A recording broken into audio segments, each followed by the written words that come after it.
remember when I first heard about it, and to your point, because of this show, Bass Reeves is now on the curriculum here in California. Oh my gosh, wow.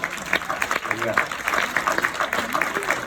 So that's a big deal. That's amazing. But that wasn't the case in 2014 when I first heard about him. And, you know, I remember how much it took me aback, because I'd been a fan of Westerns growing up as a kid in the UK, growing up in London.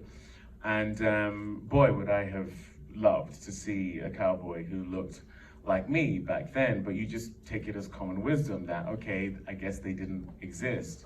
As I started to look into Bass Reeves, and as I started to research the world, you find out that 1 in 3 cowboys was black. You find out that the very term cowboy was a racial epithet. They were called cowpunchers, actually, back in the day, and because there were so many black cowpunchers, they started being called cowboys. Wow. So this is the history that had been being kept from us by not showcasing individuals like Bass Reeves in these shows. So when I first heard about him and his story, you know, I naively thought, oh, I'll show them.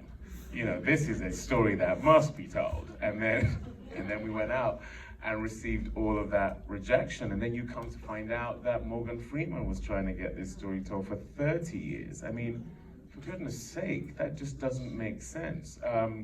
So, you know, to the point of your first question, I think that there was a moment that we went into, I think, you know, the murder of George Floyd and the cultural reckoning that we all had with that moment, as I've said already, streaming.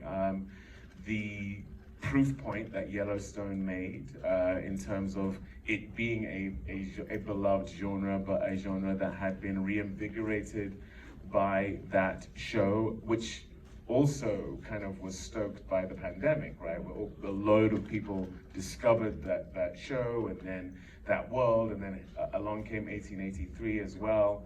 And so an aggregation of all of those cultural moments meant it just became harder and harder not to look at Bass Reeves and go, this is a no-brainer, guys. Let's get this done.